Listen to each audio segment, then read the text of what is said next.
دوستوں ذرا ایک لمحے کے لیے رک جائیں۔ آپ کی پوری زندگی ہر صبح ہر شام ہر سانس کتنے سال پہ محیط ہے؟ شاید 60 سال، 70 سال، 80 سال۔ اب میں آپ سے ایک سوال پوچھتا ہوں، کیا آپ یقین کریں گے کہ ایک واحد رات، صرف ایک رات، آپ کی پوری زندگی کی عبادت سے بھی زیادہ قیمتی ہو سکتی ہے؟ یہ میری بات نہیں، یہ اللہ کا فرمان ہے۔ لیلۃ القدر خیر من الف شہر۔ قدر کی رات 1000 مہینوں سے بہتر ہے۔ 1000 مہینے یعنی 83 سال اور 4 ماہ، یعنی ایک پوری انسانی زندگی۔ اور یہ رات آنے والی ہے، شاید چند دنوں میں۔ سوال یہ ہے، کیا آپ تیار ہیں؟ سن 610 عیسوی، مکہ مکرمہ کے باہر ایک تاریک پہاڑ کی چوٹی پہ واقع ایک چھوٹی سی غار ہرا۔ ایک ہستی اس غار میں بیٹھی ہوئی ہے۔ نہ اس کے پاس کوئی کتاب ہے، نہ کوئی استاد، نہ کوئی رہنما۔ بس ایک بے چین روح ہے جو سچائی کی تلاش میں ہے۔ اور وہ شخص اور وہ ہستی حضرت محمد صلی اللہ علیہ وآلہ وسلم ہے، اور وہ رمضان المبارک کی ایک رات ہے۔ تو اچانک اس تاریکی میں ایک ایسی موجودگی ظاہر ہوتی ہے جو انسانی الفاظ میں بیان نہیں کی جا سکتی۔ حضرت جبرائیل علیہ السلام، اللہ کے معتمد فرشتے، نمودار ہوتے ہیں اور ایک لفظ کہتے ہیں، اقرا۔ اس ایک لفظ کے ساتھ قرآن پاک کا نزول شروع ہوا۔ اس ایک لفظ کے ساتھ ایک نئی تہذیب کی بنیاد پڑی۔ اس ایک لفظ کے ساتھ زمین اور آسمان کے درمیان وہ رشتہ قائم ہوا جو آج تک قائم ہے۔ اور وہ رات کون سی تھی؟ وہی رات جسے آج ہم لیلۃ القدر کہتے ہیں۔ قدر کی رات، عظمت کی رات، تقدیر کی رات۔ دوستو، اللہ تعالیٰ نے اس رات کی اہمیت کو بیان کرنے کے لیے پوری ایک سورت نازل فرمائی، صرف 5 آیات، لیکن ان 5 آیات میں کائنات کے اسرار سمٹ آئے۔ آئیے ان آیات کو ذرا غور سے سنتے ہیں۔ بسم اللہ الرحمن الرحیم۔ انا انزلناہ فی لیلۃ القدر۔ بے شک ہم نے اس قرآن کو قدر کی رات میں اتارا۔ وما ادراک ما لیلۃ القدر۔ اور آپ کو کیا معلوم کہ قدر کی رات کیا ہے؟ لیلۃ القدر خیر من الف شہر۔ قدر کی رات 1000 مہینوں سے بہتر ہے۔ تو غور فرمائے، اللہ تعالیٰ نے خود اپنے کلام میں کہا کہ آپ کو کیا معلوم کہ یہ رات کیا ہے؟ یعنی اللہ خود فرما رہا ہے، انسانی عقل اس رات کی عظمت کو مکمل طور پہ نہیں سمجھ سکتی۔ اس راز کی حقیقت صرف اللہ جانتا ہے۔ اب میں آپ کے ساتھ ایک ایسی بات شیئر کرنا چاہتا ہوں جو بہت سے لوگوں کو معلوم نہیں۔ سورہ قدر صرف 30 الفاظ پہ مشتمل ہے۔ اس صورت میں لیلۃ القدر کے الفاظ 3 بار آئے ہیں۔ اب ذرا غور کریں، جب آپ سورت کے شروع سے الفاظ گنیں تو لیلۃ القدر کا تیسرا ذکر سورت کا 27واں لفظ بنتا ہے۔ اور رمضان کی 27ویں رات وہ رات ہے جسے علماء کرام نے ہمیشہ سے لیلۃ القدر کی سب سے قوی امیدوار قرار دیا ہے۔ کیا یہ محض اتفاق ہے؟ قرآن پاک 1400 سال پہلے نازل ہوا، جب کوئی کمپیوٹر نہ تھا، کوئی کیلکولیٹر نہ تھا، اور پھر بھی اس کتاب کے الفاظ کی ترتیب میں ایسے اسرار پوشیدہ ہیں جو آج بھی دانشوروں کو حیران کرتے ہیں۔ تو آئیے ذرا تصور کریں کہ لیلۃ القدر میں ہوتا کیا ہے۔ اللہ کے رسول صلی اللہ علیہ وآلہ وسلم نے اس رات کا منظر ہمیں کچھ یوں بتایا کہ اس رات فرشتوں کا نزول اس قدر کثرت سے ہوتا ہے کہ حضرت ابو ہریرہ رضی اللہ عنہ کی روایت کے مطابق زمین پر فرشتوں کی تعداد اتنی ہو جاتی ہے جتنی سخت کنکریاں موجود ہیں۔ ہر وہ جگہ جہاں کوئی بندہ اللہ کی عبادت میں مصروف ہو، وہاں فرشتے حاضر ہوتے ہیں، دعاؤں پر آمین کہتے ہیں اور اللہ کے حضور ان کی سفارش کرتے ہیں۔ اور ان سب فرشتوں کی قیادت خود جبرائیل علیہ السلام کرتے ہیں۔ وہی جبرائیل علیہ السلام جو غار حرا میں پہلی وحی لے کے آئے تھے۔ قرآن میں انہیں الروح کہا گیا، یعنی روح، جیسے یہ رات ساری کائنات کی روح ہو۔ اس رات اللہ تعالیٰ کا ایک خاص فیصلہ ہوتا ہے کہ اگلے 1 سال میں کیا ہوگا، کون زندہ رہے گا، کون اس دنیا سے رخصت ہوگا، کس کا رزق بڑھے گا، کس کا کم ہوگا۔ یہ تمام تقدیریں اس رات لوح محفوظ سے نکال کے فرشتوں کے سپرد کر دی جاتی ہیں۔ اور پھر قرآن کا آخری جملہ آتا ہے، سلام حتی مطلع الفجر۔ یہ رات طلوع فجر تک سراپے سلامتی ہے۔ سوچیں، اللہ نے رمضان کی ایک رات کو سلامتی کا نام دیا ہے۔ جب دنیا بھر میں بے سکونی ہے، جب ہر طرف اضطراب ہے، تب اللہ نے ایک ایسی رات رکھی ہے جو سرتاپا سکون ہے۔ کہ ہم اس سکون کو پانے کی کوشش نہیں کریں گے؟ دوستو، ابھی بہت سے لوگوں کے ذہن میں ایک سوال آ رہا ہوگا، اور یہ بہت اہم سوال ہے۔ اگر اس رات تمام فیصلے ہو جاتے ہیں، اگر تقدیر لکھی جا چکی ہے، تو پھر دعا کے کیا فائدہ؟ ہماری دعا کیا فرق ڈال سکتی ہے؟ یہ سوال بہت اہم ہے اور اس کا جواب جاننا بہت ضروری، کیونکہ بہت سے لوگ اسی الجھن میں پڑھ کے دعا کرنا چھوڑ دیتے ہیں۔ اللہ کے رسول صلی اللہ علیہ وآلہ وسلم نے فرمایا، دعا کے علاوہ کوئی چیز تقدیر کو نہیں ٹال سکتی، یعنی دعا خود تقدیر کا حصہ ہے۔ ذرا اس طرح سمجھیں، ایک ڈاکٹر نے آپ کی بیماری کا علاج بتایا کہ اگر آپ وہ دوا لیتے ہیں تو ٹھیک ہو جائیں گے، اگر نہیں لیتے تو نہیں ہوں گے۔ کیا اس کا مطلب یہ ہے کہ علاج لینا یا نہ لینا پہلے سے طے نہیں تھا؟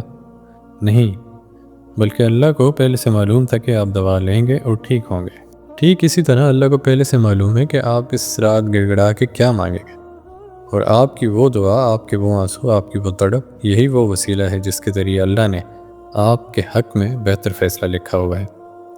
دعا تقدیر کے خلاف نہیں، دعا تقدیر کا دروازہ ہے۔ حضرت عائشہ صدیقہ رضی اللہ عنہا نبی کریم صلی اللہ علیہ وسلم کی محبوب زوجہ اور امت مسلمہ کی مادری علمی، ایک دن آپ صلی اللہ علیہ وسلم کے پاس آئیں اور پوچھا، یا رسول اللہ، اگر مجھے پتہ چل جائے کہ لیلۃ القدر کون سی رات ہے تو میں کیا دعا مانگوں؟ رسول اللہ صلی اللہ علیہ وآلہ وسلم نے جو جواب دیا وہ آج بھی اسلامی تاریخ کی سب سے مختصر اور سب سے جامع دعاؤں میں سے ہے۔ اے اللہ، تو معاف کرنے والا ہے، معافی کو پسند کرتا ہے، بس مجھے معاف کر دے۔ یہاں ایک بات بہت اہم ہے جو اکثر لوگوں کی نظر سے اوجھل رہتی ہے۔ اس دعا میں مغفرت کا لفظ نہیں بلکہ عفو کا لفظ ہے۔ مغفرت کا مطلب ہے گناہ معاف کر دیا جائے، لیکن اس کا ریکارڈ باقی رہے، اس کا نشان رہے، گویا کہ کاپی پر لکھا ہو لیکن کاٹ دیا گیا ہو۔ عفو کا مطلب یہ ہے کہ گناہ معاف ہی نہیں، مٹ جائے، کاپی سے صفحہ ہی پھاڑ دیا جائے، گویا وہ گناہ کبھی ہوئے ہی نہ ہو۔ اللہ کے رسول صلی اللہ علیہ وآلہ وسلم نے اس پوری رات میں سے صرف ایک دعا چنی، اور اس میں سب سے بڑا لفظ چنا، کیونکہ یہ رات محض گناہ معاف کروانے کی رات نہیں، یہ رات اپنا ریکارڈ صاف کروانے کی رات ہے، نئی زندگی شروع کرنے کی رات ہے۔ نبی کریم صلی اللہ علیہ وآلہ وسلم نے فرمایا، لیلۃ القدر کو رمضان کے آخری عشرے کی طاق راتوں میں تلاش کرو، یعنی 21، 23، 25، 27 اور 29ویں رات۔ یہ رات ہر سال ایک مخصوص رات پہ نہیں ہوتی، یا یوں کہیں کہ اللہ نے اسے چھپایا ہوا ہے تاکہ ہم پورے آخری عشرے کو زندہ رکھیں۔ اگر بتا دیا جاتا کہ فلاں رات ہے تو لوگ صرف اس ایک رات جاگتے اور باقی راتیں غافل رہتے۔ اللہ کی حکمت یہ ہے کہ پورا عشرہ عبادت میں گزرے۔ البتہ علماء کرام اور روایات کی روشنی میں 27ویں رات کو سب سے زیادہ اہمیت دی جاتی ہے، اور سورہ قدر کا ریاستی معجزہ بھی اسی طرح اشارہ کرتا ہے جو ہم نے پہلے بیان کیا۔ ایک بار نبی کریم صلی اللہ علیہ وسلم صحابہ کو لیلۃ القدر کی تاریخ بتانے کے لیے باہر تشریف لے جا رہے تھے کہ آپ نے دیکھا کہ دو صحابہ آپس میں جھگڑ رہے ہیں۔ آپ واپس تشریف لے گئے اور فرمایا، میں تمہیں اس رات کی تاریخ بتانے آیا تھا، لیکن فلاں اور فلاں کے جھگڑے کی وجہ سے وہ علم اٹھا لیا گیا، شاید اسی میں تمہاری بہتری ہو، اب اسے طاق راتوں میں تلاش کرو۔ دوستو، آپس کی ناراضگی، کینہ، بغض، یہ وہ چیزیں ہیں جو انسان کو اللہ کی رحمت سے محروم کر دیتی ہیں۔ لیلۃ القدر میں داخل ہونے سے پہلے اپنا دل صاف کریں، جس سے ناراض ہیں اسے معاف کریں تاکہ اللہ آپ کو معاف فرمائے۔